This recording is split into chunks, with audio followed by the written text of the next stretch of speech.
Presiden Prabowo Subianto dikabarkan menyiapkan ribuan pasukan TNI untuk dikirim langsung ke wilayah paling panas di dunia saat ini. Jika rencana ini benar-benar terrealisasi, Indonesia berpotensi menjadi negara terdepan yang hadir langsung menjaga perdamaian Palestina.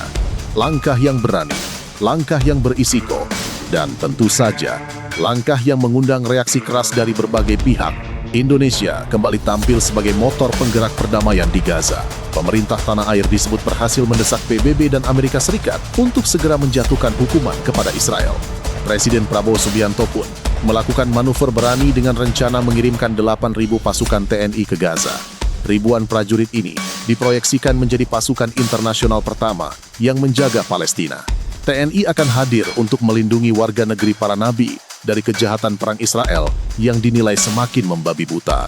Desakan Indonesia juga disebut memicu negara-negara lain ikut bergerak. Dari Turki hingga Italia, mulai muncul rencana mengikuti langkah Indonesia mengirim pasukan ke Gaza.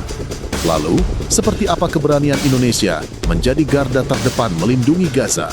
Keberanian Indonesia mengirim pasukan ke Gaza bukanlah langkah yang muncul tiba-tiba.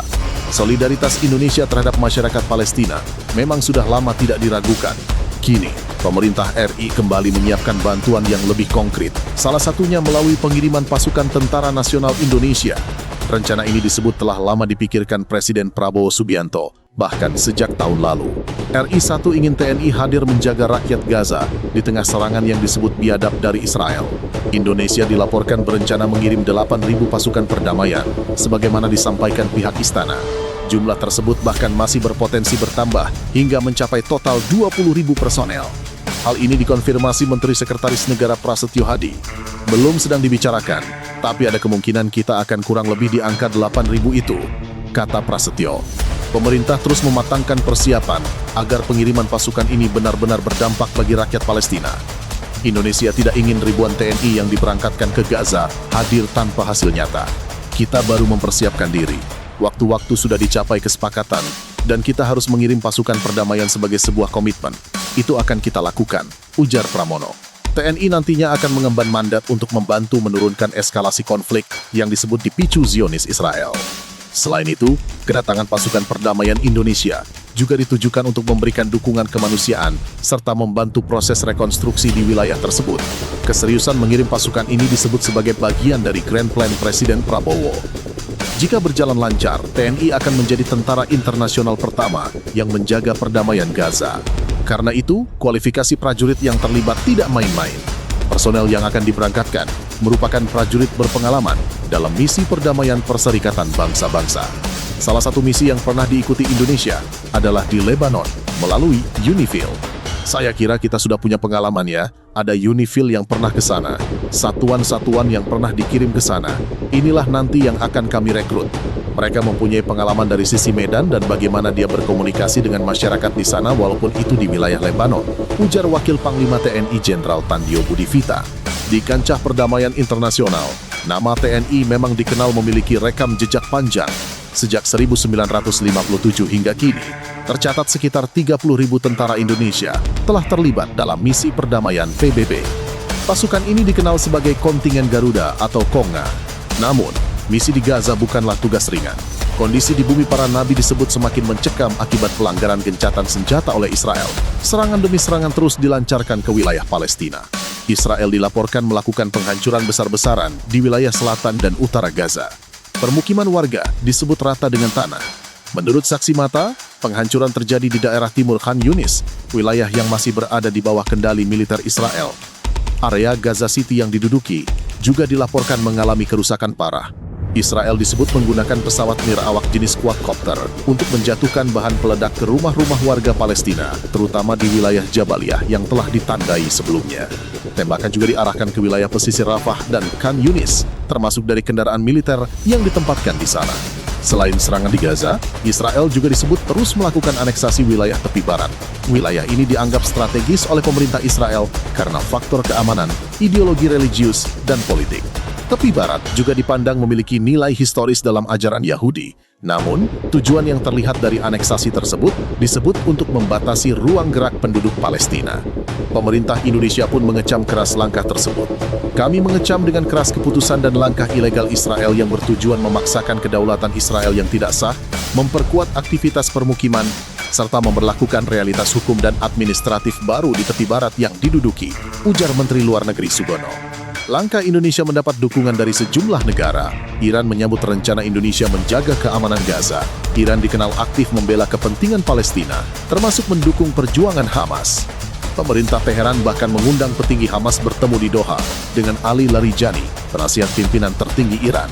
Dalam pertemuan tersebut dibahas upaya meredam serangan Israel. Iran disebut murka karena Israel kembali melanggar kesepakatan gencatan senjata yang sebelumnya dicapai pada 10 Oktober. Larijani menyampaikan dukungan penuh Iran terhadap keamanan Gaza dan memuji keteguhan Hamas. Abu Ubaidah, juru bicara Brigade Al-Qassam, menyatakan solidaritas terhadap Iran. Kami menyatakan solidaritas kami kepemimpinan pemerintah dan rakyat dengan Republik Islam. Setiap serangan terhadap Iran adalah serangan terhadap bangsa Islam kami dan serangan kriminal terhadap negara berdaulat, tegasnya. Selain Iran, Turki juga disebut terinspirasi oleh keberanian Indonesia.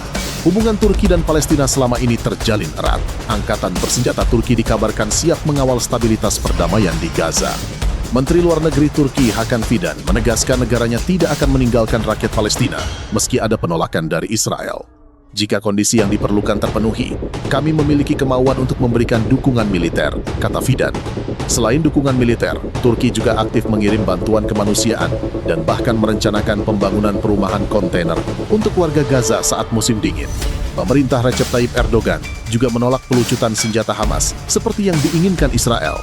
Negara lain seperti Azerbaijan, Pakistan, Uni Emirat Arab, dan Qatar juga disebut siap mengirim pasukan perdamaian.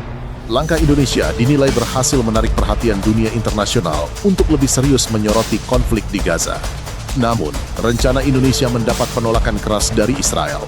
Perdana Menteri Benjamin Netanyahu menegaskan bahwa Israel memegang kendali atas keamanannya dan berhak menentukan pasukan internasional mana yang dapat diterima.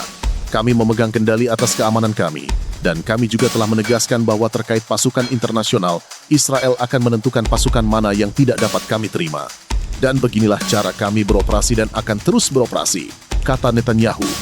Langkah Indonesia disebut mengusik Netanyahu. Ia kemudian bertolak ke Amerika Serikat untuk bertemu Donald Trump. Selain berupaya menjegal pengiriman pasukan perdamaian Indonesia, Israel juga membawa misi lain, yakni mendorong AS untuk menekan Iran terkait program nuklir dan rudal balistiknya. Saya akan menyampaikan kepada Presiden pandangan kami mengenai prinsip-prinsip untuk negosiasi, ujar Netanyahu dalam video yang dikutip AFP.